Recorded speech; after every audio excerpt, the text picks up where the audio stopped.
from the heart of Dubai, where tomorrow is being built today, to the world. Welcome to the CTO Show with Mehmet. Here, we redefine technology and reimagine possibilities. With Mehmet, delve into the riveting realms of AI, cybersecurity, and digital technology. Experience the thrilling highs and lows of startups. Immerse yourself in the spirit of entrepreneurship and witness the future of business innovation being written in real time. Now, without further ado, let's tune in and explore the future. Hello and welcome back to an episode of the CTO Show with Mehmet. Today I'm very pleased. Joining me, two guests. And this is, one of the moments that I usually like to have on the podcast. So I have with me the team from Acronis. I have Gerald Beuchelt and I have Subu Rao. And as the audience know, I don't like to spend much time on the intros. I keep it to my guests. Quickly, Gerald, like a little bit about you, your journey and what you're currently up to. And then I will move to you, Subu. Subu, by the way, his second time with me on the podcast. So welcome back, Subu. So Gerald, I'll start with you. Thank you so much, Mehmet. Thanks for having me. I really appreciate this. My name is Gerald Beuchelt. It's like I am the Chief Information Security Officer for Acronis. I joined the company earlier this year. It's like actually at the beginning of the year, taking ownership of the overall security as well as corporate IT responsibilities at the company. I've been doing this CISO role for, oh my gosh, it's like close to 14 years at this point in time in various kind of companies. It's been a pleasure and an honor. It's like to be called to serve here at Acronis. I think what's very interesting about what we're doing here is that it's very close to security. It's like what we're doing is very close to what I'm generally interested in. So from that perspective, it's wonderful to be able to work with such a great crowd of people and a wonderful ecosystem to really look at how we can bring security, availability, backup, disaster recoverability, et cetera, to everyone. It's like, because if you look at this in the past, it's been very much a difficult enterprise. And what I loved really about Acronis and coming here is to see that we have a mission to bring this to everybody and democratize it. Great. And thank you again, Gerald, for being here today. So you've been here before, but, tell us what you're currently doing at Acronis. Sure. Yeah. Thank you for having me. And yes, we have spoken before. And, as you have already captured some of my history in the previous episodes, I've got around about 15 years of cybersecurity experience. And similar to Gerald, I joined Acronis this year. And it's an absolutely fantastic company. It's gone so quickly. And they have a nice breadth of portfolio with regards to cybersecurity, data protection, and a very interesting proposition. And it's refreshing in a sense that I used to work for sort of cloud security and identity security providers, but this is more catering towards the MSP world. It's a different line of business, but a very interesting proposition, a much needed one. So yeah, happy to be here. And with regards to my role in Acronis, I am a senior manager doing cybersecurity solution strategy, especially focusing on cyber resilience. Great. And welcome again, Subu. And, thank you very much for being here with us today. Now, the way I love to do it, is to frame things, right? So, go see sometimes they call the bird view, sometimes they call the 30,000 feet view, whatever you want to call it. So the big picture, Gerald, like I'll start with you from your perspective as a CISO, right? So we hear a lot. It's a hot topic, as we know. So what does the threat landscape looks like today? We hear that a lot. And what do you think businesses are struggling? And as a CISO, what do you think, like fellow CISOs in companies, what's keeping them awake at night, I would say? Oh, there's so many things. It's like I don't even know where to start. So I think the general threat landscape is obviously evolving, but it's at the same time it's not there's not revolutionary change that we're currently seeing in many ways. It obviously always depends a little bit on the on your company. It depends a little bit on your vertical, on your geography. It's like what specific threats you're facing, and it's one of the things we're trying to make very clear in our cyber threat reports, which I really would recommend people take a look at.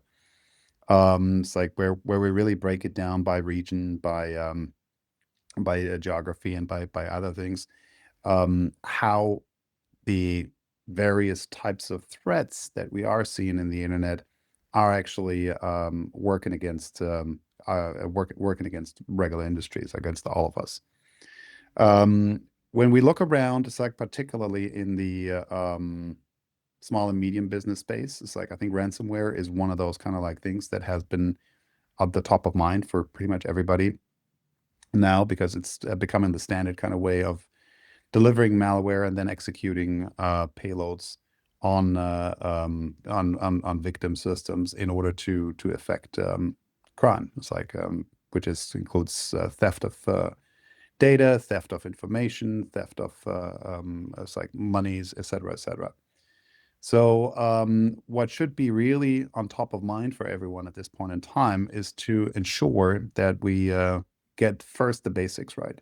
Because even if you look around today, it's like you still see so many situations where the initial access, the initial vector of entering into a particular type of environment comes from avoidable mistakes. This is unpatched systems. This is very weak passwords, reused passwords. We've recently seen the Louvre issue is like where they had the Louvre as a password, just like at least some time ago. We've published ourselves the Sidewinder attack, which was a nation state level attack against other nation states, which exploited a vulnerability that was more than 8 years old. So as you can imagine, it's like if you have issues with keeping systems alive, keeping keeping systems patched and up to date, both from a patching perspective as well as from a configuration perspective, you're really opening yourselves up to issues. There are other things that are really important. It's like if you look around, it's like then social engineering without initial exploitation of vulnerabilities is that still one of the #1 concerns. And while we do have various types of solutions to protect ourselves against email threats and others, it's like at the end of the day, it's like it is really, really important to ensure that we also enable the human in the loop. It's like to be as proactive as possible. There's this horrible adage that I really abhor, which is like your employees or the humans are the weakest link in the chain. It's like, and I totally disagree with that. Untrained humans and uninformed humans are definitely a weak link that is a huge concern.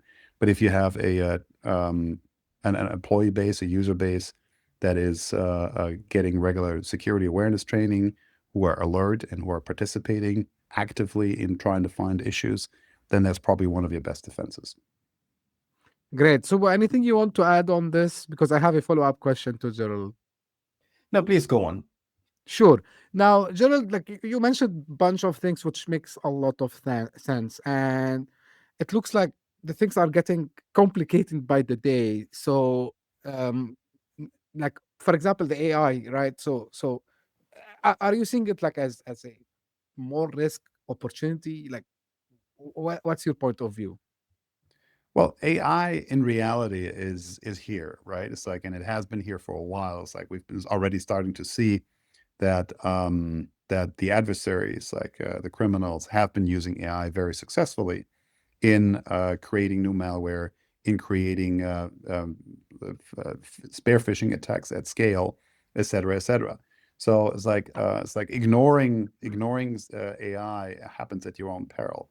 What I do think is that we have in IT in general and in security in particular a great opportunity right now to really start going above and beyond the basic tasks that we have been fighting with on a daily basis. I was talking about routine tasks such as patching, et cetera, et cetera.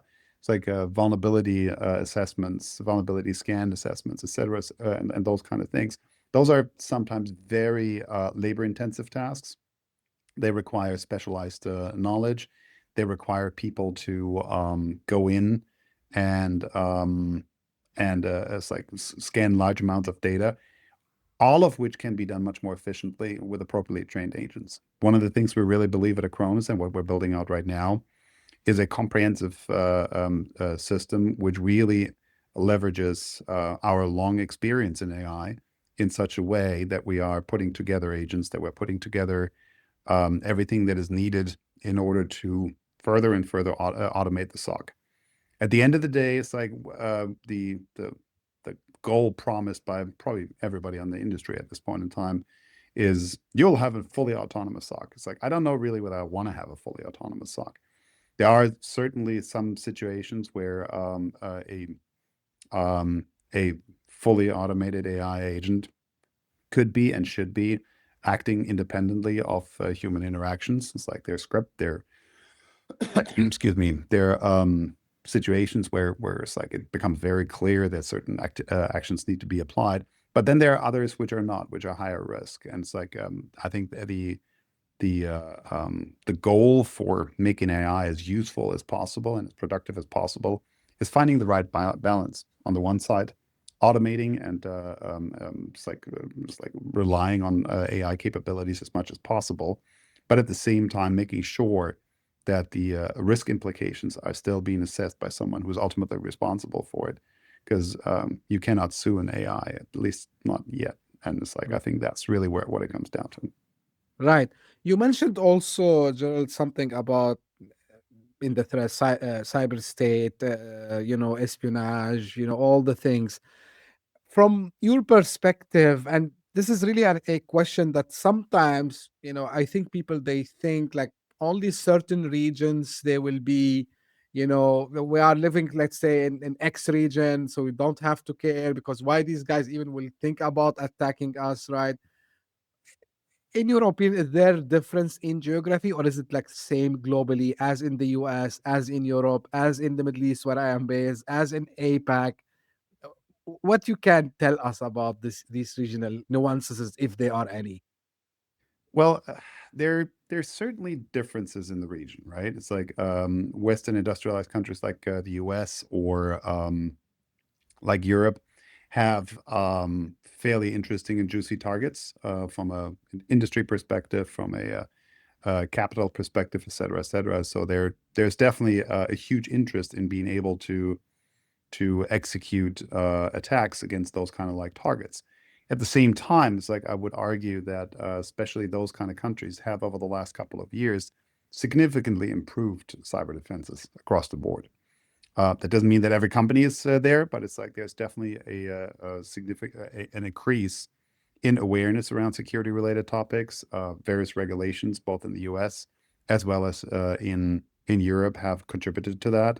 There are actually now situations where you are required by law or regulation to provide or to maintain a certain level of security and report on that.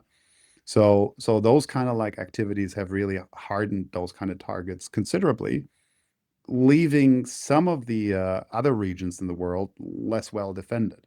And now we all know it's like that. You cannot have perfect security, but it's usually good enough to have a level of security that allows you to be better than others.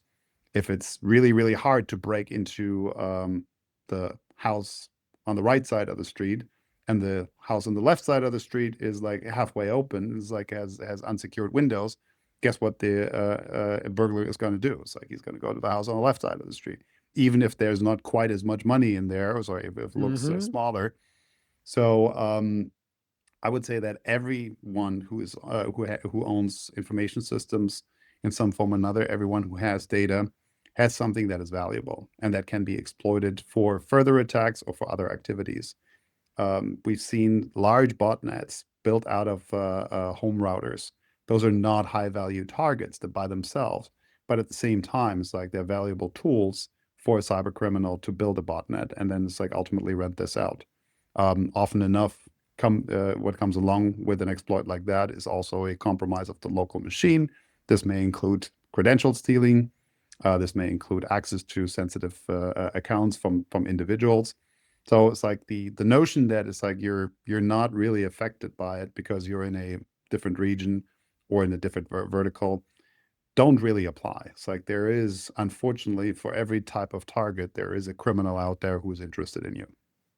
Absolutely, 100%. Yeah, like, and this analogy that you just did, Gerald, makes a lot of sense. Like, if you keep something open, so you're inviting literally people to come and break in. Now, in technology in general, and I think in cybersecurity in general, terms get used, people start to mix things up, and I'm talking here about cyber resilience, which people sometimes they think it's cybersecurity.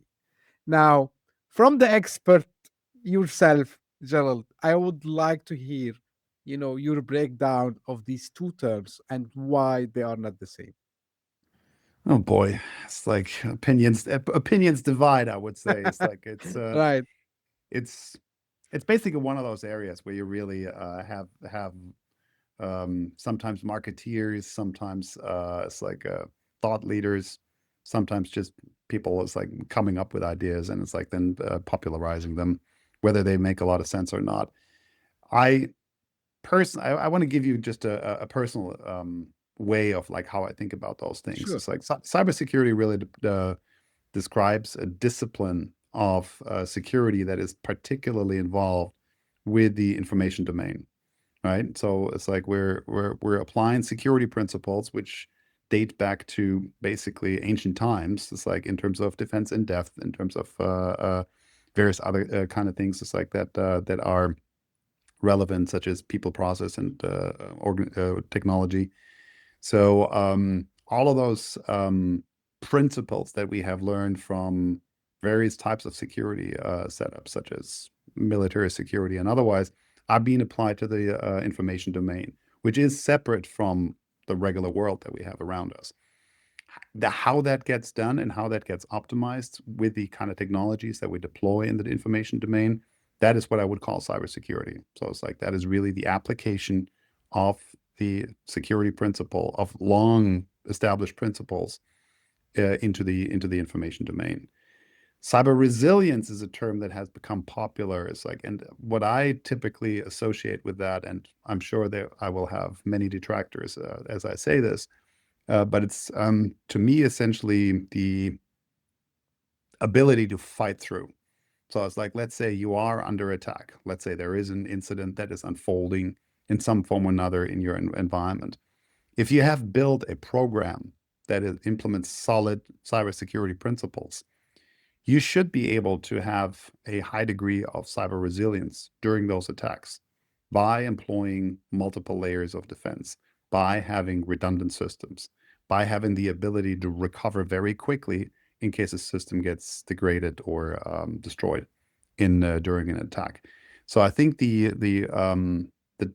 call it a discipline or call it the principles of cyber resilience would really look a little bit more aggressively at mitigating or like having appropriate plans in place to mitigate the impact of a event post-event. Does that make sense?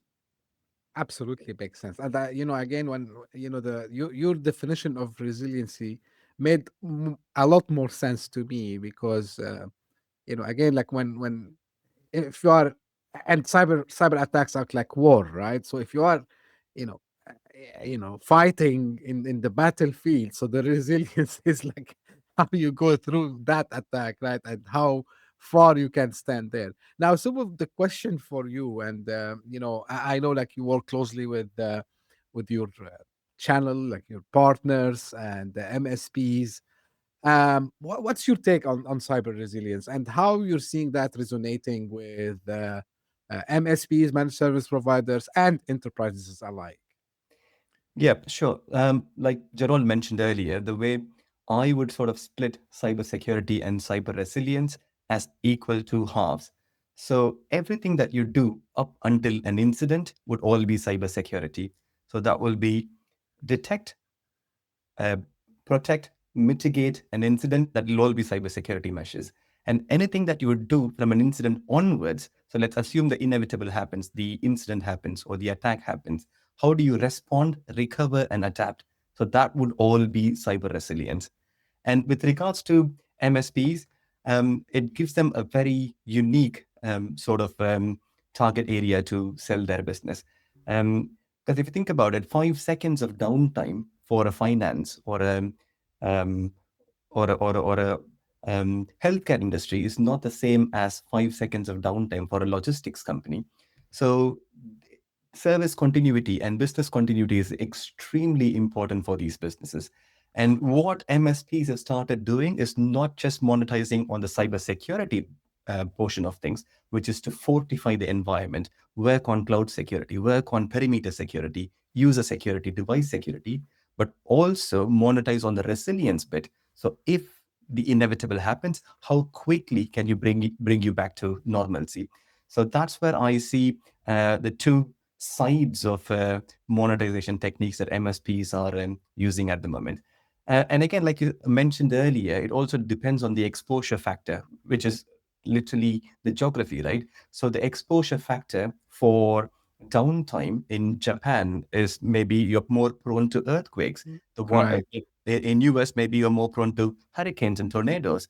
Or if you want to avoid blackouts, you might want to avoid South Africa. So these are the exposure factor. So what MSPs have started doing is just going through these exposure factors, looking at risk assessment strategies. How prone are you for this risk, and what is your response strategy? And then doing business impact analysis. So let's say if you're down for 5 seconds, how do we quantify that? What does it mean, both in tangible sort of monetary loss as well as intangible brand reputation loss? So all of this combined could be a consultative sort of auditory package that MSPs have started leveraging, which used to be an offering from the large consulting companies like MBB. But even MSPs now, they've set up their small sort of lifestyle businesses wherein they do this auditory service. And for this, you don't need a SOC, you don't need a technical team, you just need the wisdom and the knowledge to perform this. Right. Talking about MSPs, and Gerald, this question for you. So, like, if I want to flip the question a little bit, so where do you think, organization are failing short today, and what, managed service providers can do to address these shortcomings, in your opinion? So this is specifically for cyber resilience. Yes. For cyber resilience, I think one of the key elements, and Subu was already mentioning that, is to have a good understanding of your own processes, of the crown jewels that you employ in those processes, and what the impact of losing them would look like. So basically, business impact analysis. It's like, this is, if you look at this from a theoretical perspective, a very complex and difficult exercise. This is not easy. Doing a full business impact analysis, doing a full crown jewel analysis of your environments takes a lot of effort, is usually very expensive and time consuming. But that's not really necessary. I think what's really important for businesses that do not necessarily have the capacity of hiring large consultant firms and implementing multi-month projects around this is to really understand and realize what is ultimately important in their day-to-day operations, right? It's like, what systems, what processes are critical for executing the mission or executing the business goals.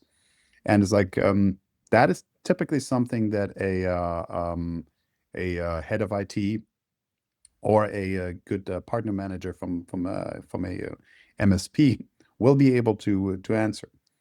Once you have an understanding what those things are, you really need to start thinking about, it's like, what would happen if I lose this, or if it gets degraded, or if it gets completely destroyed. At that point in time, it really then turns the business impact analysis turns into disaster recovery planning, or business continuity planning, if it's more comprehensive, and goes into, what do we need to do in order to be able to have those kind of services that we identified as absolutely business critical back up and running as quickly as possible. And what is it going to cost us? So it's like, really, it's like defining for yourselves the recovery time objective, recovery point objective of those kind of like respective processes and systems, and then starting to implement this accordingly. What we offer from Acronis is a couple of really helpful and useful tools. We obviously have our various kind of like backup and restore capabilities. I want to emphasize this here. It's like restoration should be part of every backup product. We are testing this on a regular basis, and it's like I would also recommend everyone else test this. It's not guaranteed. It's like make sure that you have the exercises in place to really validate that you can restore your backups. But in the case of really time critical systems, it's like a simple restore may not be sufficient. So it's like you would really have to have some disaster recovery capabilities. And I think that, again, is something that we can offer from Acronis in a very nice way, where we do offer recovery from catastrophic failures into cloud-based kind of like operations on short notice, allowing customers to really have restoration times of, depending on the size of the system, of course, like an hour or less, in order to be able to get back up and running quickly. And I think Right. that really understanding. It's like, number one, understanding what it is that you need, and then number two, having the correct kind of tools in place in order to drive this is really what makes the difference. Absolutely, 100%. I agree with you, Gerald. Like, especially I can claim, also their business model also, and the way they try to target, their customers also as well. But this is, I want to ask maybe Subu here, because you work with MSPs also a lot. What do you think, one of their main things that they can start doing today, regarding, what Gerald has mentioned, and also like some opportunities maybe they have? Sure. So the one thing, like Gerald mentioned earlier, would be data and asset classification, because not every piece of data, every piece of asset would require equal sets of security measures. So if you look at data and asset classification, it goes all the way from private, sensitive, confidential, top secret, public, proprietary. So there's lots of different data. So what MSPs can do is start working with their end customers to understand, what's the level of security that's required for each of these classifications, and then go through the business impact analysis, and then go through the risk assessment, and then look at their security measures, and then do some sort of a gap analysis to say, look, this is your current state, and this is your desired state, and what's the delta between these two? How do we move from your current state to a desired, more secure security posture? So that is another thing that MSPs could do quite easily without a lot of security muscle power or knowledge. But the other thing that I also say is now we've got AI, and it's opened up a huge market.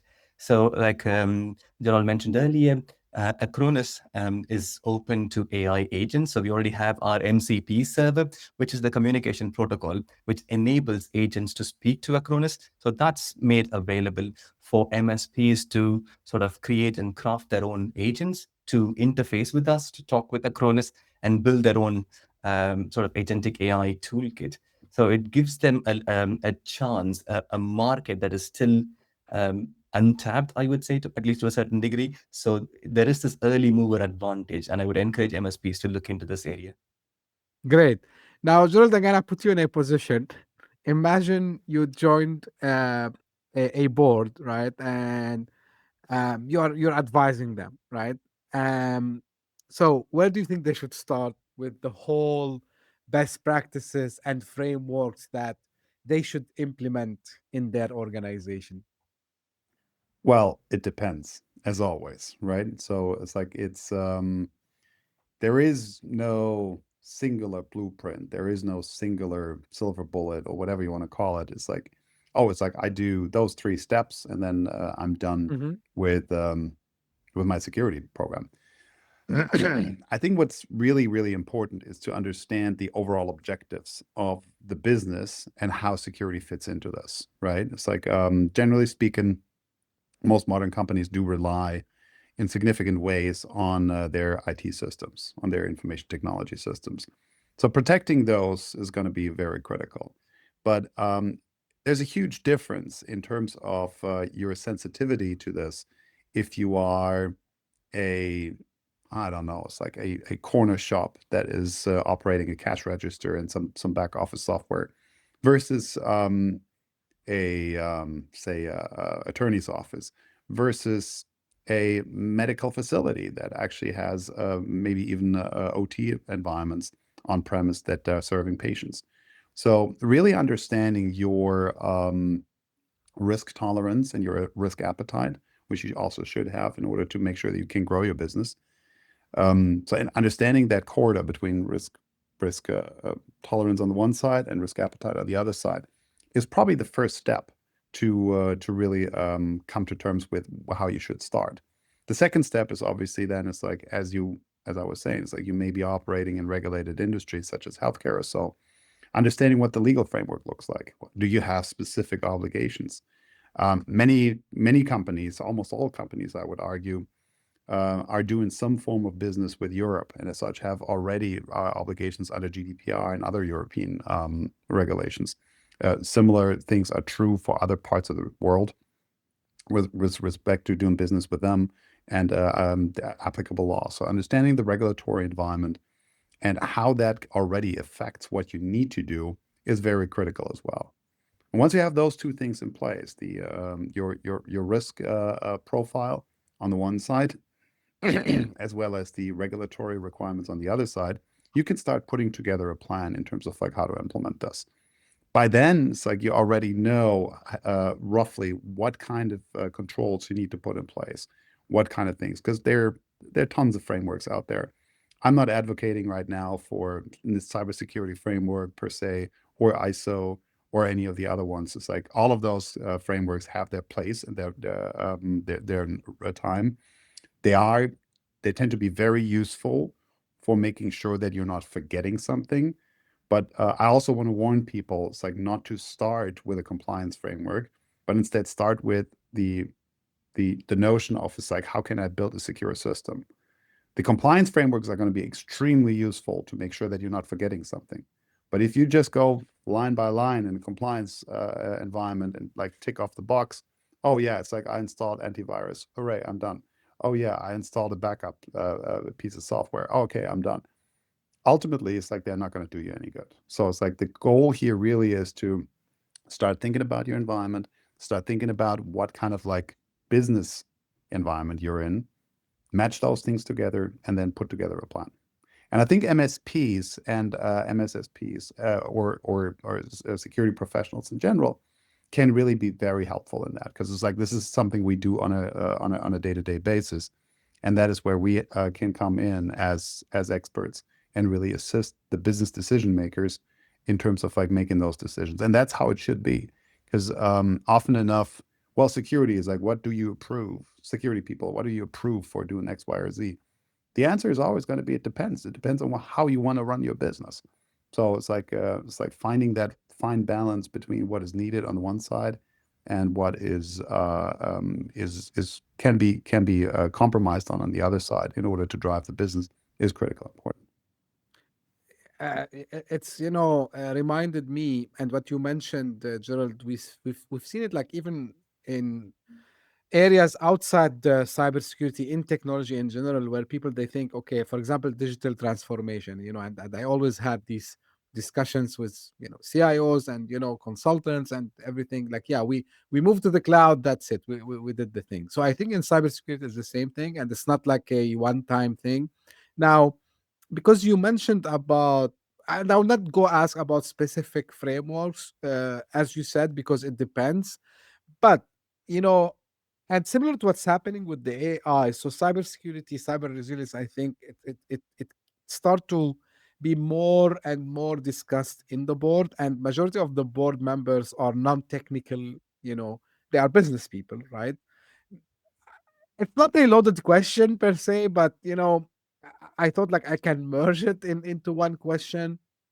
So translating these frameworks, so if someone like maybe, you know, I would imagine a CISO, sorry, a C-level, board member sitting with another C-level board member in another company and say, hey, like we've implemented this framework. And the guy is like saying, okay, so how can I translate this into business language, right? So where the CISO can add value here, in your opinion, or into the organization, and this will also kind of relating on that. And we know this. People will say, hey, I don't have budget for this. Like, we have bunch of things coming. So how this discussion should go, Gerald, in your opinion, for any CISO who might be listening to us now? The decision is like, just in general, should be driven by business needs and risks. It's like, and that's it. It's like there's security really enters the discussion only at a later time, to be honest with you. What I like to do is like really talk about how certain types of decision, whether you make them or don't make them, influence your risk profile for your company from various types of like angles. And that's really important. It really needs to be an enterprise risk management approach. I can go in and advocate for measures to make our company the safest company on the planet. It's like, that's going to cost a huge fortune. It's going to slow down innovation. It's going to make sales incredibly hard, but we're going to be a really secure company. Is that ultimately what our customers, our investors, and we as company want? Probably not. We want a good compromise that really allows you, on the one side, to achieve your business goals, which is, in Acronis' case, to be the most successful company when it comes to supplying IT environments to small and medium businesses and MSPs, as well as our corporate customers, to be commercially successful and to make money for our investors. That's what we want. And we understand that we can only do this if we have a very secure environment, because we are a security company. So, but it's like, there are trade-offs to be made, right? It's like, and course. it's like, the most extreme case is always, how do I secure a server? It's like, I shut it off, put it in a vault, lock it up, and put 50 guards around this, and make sure it never connects to any kind of network. That's a relatively secure system. It's not perfectly secure even then, but it's utterly useless. So it's like the goal here really then becomes, it's like really understanding and going through the grunt work of looking at the various types of assets you have, the various types of processes you have, and how their availability or non-availability or compromise would excuse me, would ultimately affect your environment. And then based on that, it's like, devise the right kind of controls that allow you to effectively protect them to the extent that you need them to protect them. And that is really the right approach. It's like, it needs to be looked at from the perspective of risk to the business.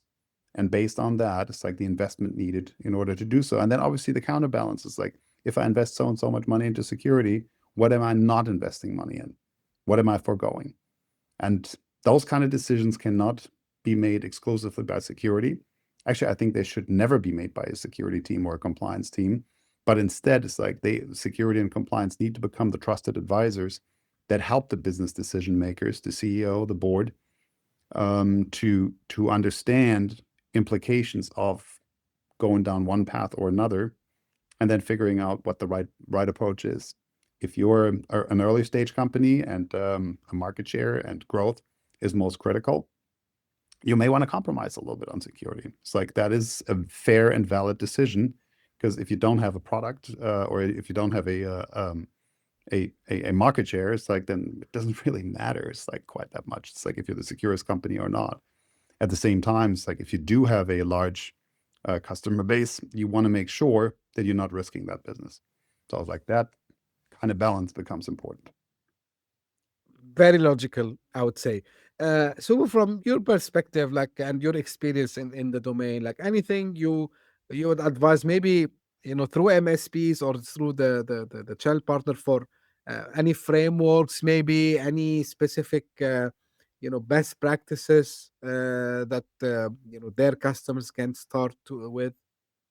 Sure, absolutely. So with regards to frameworks and compliance, I would always go back to this analogy, seatbelt analogy, okay?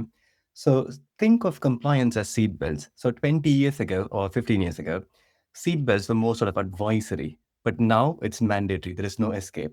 Similarly, I see a trend wherein you've got compliance, which feels like advisory is getting more and more mandatory. For example, so there is GDPR in Europe, which is a mandatory compliance regulation, and HIPAA in the US is a mandatory regulation. And then we've got something called CRA, Cyber Resilience Act, that's also coming up. So it seems like the government regulations are becoming a bit more stringent. And then I would broadly sort of classify them into two versions. So one, which is mandated, and then the other ones, like Gerald mentioned, like frameworks, which is more just helping the company set up a security posture. So that would be ISO 27001, or in the case of AI, it would be ISO 42001, or the NIST frameworks. But if you look at it, if you peel these regulations, as Gerald mentioned, the underlying component gives you a sense of security baseline. It might have a different checkboxes in different orders, but it gets you up to a good posture. So in that sense, it's really good to go through, one of these regulations. But the way I've seen MSP handle this is, a business, especially an SMB business, wouldn't want to go through the hassle of an ISO certification unless they really have to. Because let's say you want to do a government business, or you have a contract that you really want to win, then those certifications becomes mandatory. So what MSPs can do is specialize in some of these frameworks or regulations. It could be geography based, and just rinse and repeat. So once when you keep doing this again and again and go through the checklist and get your client certified, that in itself is a monetization strategy, right? So that is something that I would say. And the other thing that I would say with regards to risk is, like Gerald mentioned, there is lots of risk response strategies. So one is risk avoidance, simply not setting up a data center in South Africa to avoid blackouts, or US to avoid tornadoes. And then there is risk transfer. So you want to buy a cyber insurance wherein you don't care about the security measures, but you're happy to claim your losses from an insurance company. And then there is risk mitigation, which is where security companies like us, Acronis, come into play. And then there is risk acceptance. You simply accept the risk, because like Gerald mentioned, if the cost outweighs the benefit, then there is no point of having a security measure. So the entire data, let's say it's $10,000, and if you're spending $20,000 on the security product, then that makes no sense. So MSPs needs to methodically go through the risk response strategy and understand what would work for their end customers. So yeah, that's my way of looking into this. Yeah, like maybe I'm not sure if it's a accurate analogy also.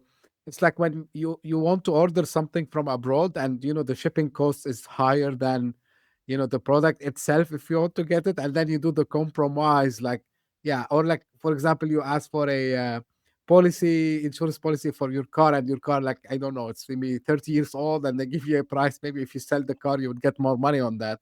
So absolutely, these samples are like really, it should resonate, I would say. Now, Gerald, you kept mentioning about Acronis and what you're currently doing, and back to this full story, the big picture between threats and AI and cyber resilience.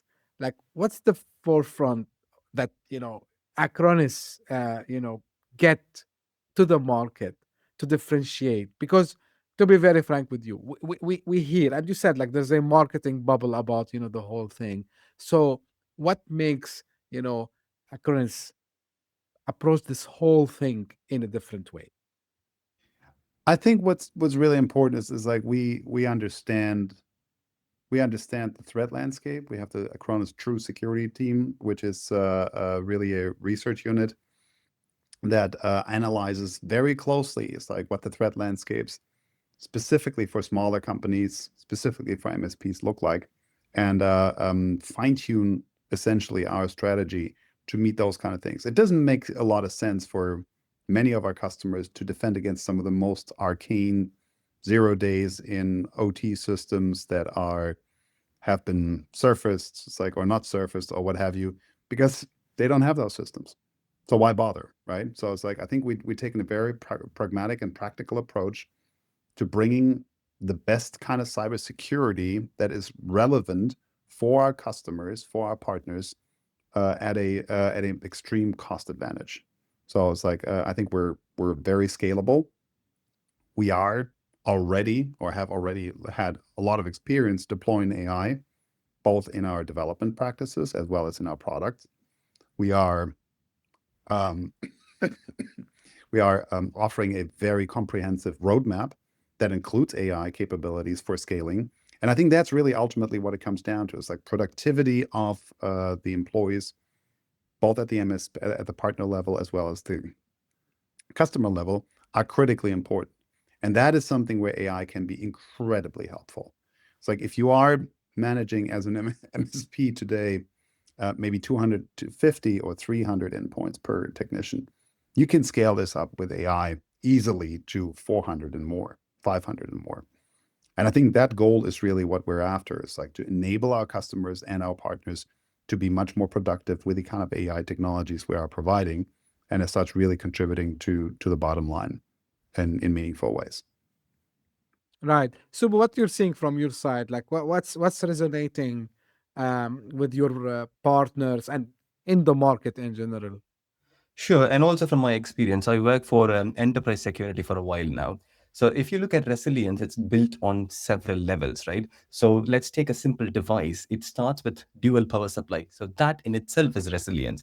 So if you plug out one power, it still works on the other one. So that's a circuit level resilience. And then you've got device level resilience, which is like HA pairs. They call it high availability pairs. You've got active standby setup. So if one fails, it automatically fails out to the other one. And then on the network level, traditionally we've used MPLS, we've used IP multicast, and there is SD-WAN, software-defined WAN, which automatically reroutes traffic to the working site. And then if you go one layer up, that's DNS. So if you have your, Mehmet.com, if your service in Dubai is down, you could literally host up another server in the US and the DNS will take care of it. So resilience could be built up in so many different levels. But what comes down to the MSPs and the end customers is the choice and the cost of it. And all of these sort of duplication techniques or the redundancy techniques are often really expensive, at least for the SMBs. And then you've got the standby unit, which basically just staying there and doing nothing and waiting for a failover or for an incident to happen. What's fundamentally different with Acronis is that we don't have resilience on a component or a product level, but on a solution level. So what I mean by that is that we literally protect servers and applications and the business in itself, which then fails over into Acronis cloud. So it's more sort of the technology is zoomed out to the business resilience as opposed to a product resilience. And that I see, and I've had like first-hand field feedback from the MSP saying that this is really refreshing. And it also offers an alternative for traditional resilience methods. And that's where I think we are getting really popular in the backup and the DR market, DR meaning disaster recovery. Cool. And really, the conversation can go for hours and hours. It's always nice to also hear from the experts. And but before I leave you today, Gerald, and to like each one of you, like maybe final advice, thought that you would give, Gerald, from your side to fellow CISOs, and so I will ask you later to your MSP. So Gerald, I would start with you. Yeah, I would say the one thing that's probably most important to me is engage with the business very aggressively and engage at a non-technical level, because that is what the business is about. The business is not about bits and bytes. The business is not about specific vulnerabilities, exploits, or particular defensive controls. The business is about like making things move forward. Understand what drives the business, understand what is supporting the business that you're in on the one side, and then develop plans that are cost effective in supporting those kind of like overall business goals. It's like I think that is really ultimately the holy grail. And once you start really talking about with your peers and with your partners inside and outside the company about these types of topic in a language they can understand, instead of like referencing CVEs and other security vernacular that is completely arcane to anyone outside of our field. once you start doing this, it's like you'll see that they respect you much more as an equal partner and as a trusted advisor in this kind of field. You have to be really, to do that translation, going through risk as a common language is much easier than anything else, because that is something that people generally understand. And it definitely has helped me, and it's like I'm sure it would help everybody else as well. Great, fantastic. Subu, what's your final advice, maybe to your audience? I would say the MSPs Yeah, and what the I've been partners. telling what I've been telling my MSPs is to don't forget the basics. The absolute basics of cybersecurity is the CIA triad. So it's a triangle where you've got C for confidentiality, I for integrity, and A for availability. And you need all three of these to make a strong, robust security posture. There is tons of tools, and MSPs often they want the best of firewalls, the best of security solutions, the best of identity and access management, which all sort of falls into confidentiality and integrity. But availability is like the forgotten cousin. You need your services to be able to be available in the first place. That's where resilience comes into place. And then if you look at the opposite of CIA, so confidentiality would be disclosure, integrity would be alteration, and availability would be disruption. So I say, look, be a CIA, don't be a dad. Nice. It's a nice way how you have put it, Subu. Gerald, and Subu, thank you very, very much. Like I'm sure like people they can learn more about the latest and the greatest from Acronis going by to your website. I'm sure like they can reach out to someone and someone will get in touch with them. This was very important with Gerald and Subu. Gerald, if I want to wrap it up, what my takes from you today, especially with what you ended up with. And actually, this is how we started the discussion about how, cybersecurity and cyber resilience, which now we understand, the difference.